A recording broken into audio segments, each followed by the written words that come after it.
For 17 years, Tammy and Yvonne Coulter have been forced to live apart, even though they're mother and daughter.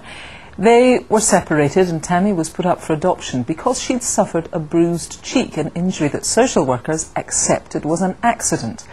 Well, now the couple are campaigning for the law to be changed. 5's Jason Farrell has their amazing story. I was taken from my mother nearly 17 years ago on a false allegation. I was happily playing in a baby bouncing chair where I leant forward because I dropped one of my toys, and the chair collapsed and it swung round and hit me on the cheek and I sustained a bruise. 2 days later from the incident, a social worker came to my door and said they'd had an anonymous call, and from there on it was a long battle with the family courts. Yvonne fought a 2-year legal battle to try to get her daughter back, during which time she had a second child.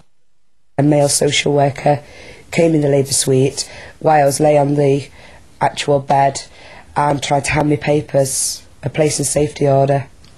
Yvonne was eventually allowed to keep her son Cameron, but her daughter Tammy was put up for adoption.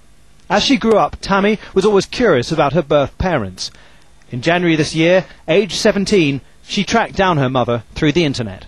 I don't know, it was just so great. Emotional. Yeah. We didn't speak, we just flung his arms around each other and cried.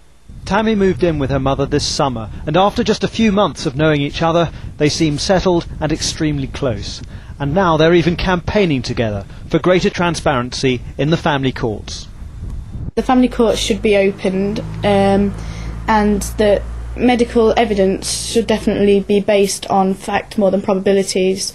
And if the family courts were opened, it would help children who are being abused as well. Yeah, definitely. It works both ways. In a statement regarding Tammy's case, Derbyshire County Council said the decisions in this case were made by the courts. They were based on assessments by the County Council and the guardian appointed by the courts to look after the child's interests. We're confident that our assessment was an accurate reflection of the facts. They also welcome a more transparent system, and so does the government. You can't actually dispel people's fears by everybody inside the system saying, don't worry, everything we're doing is fine. You have to have some measure of openness and accountability, and that's what we're going to try and do. I think there are many other children and parents going through the same thing as what I did, and in 5 or 10 years' time they will be feeling the same way as I do, only I am the first young adopted adult to have a voice and say how I've been feeling. That was Jason Farrell reporting that he met Yvonne and Tammy after they contacted 5 News to give us their story and tell us about their campaign. We want your stories too, so do get in touch. Jason's email address is there on the screen now.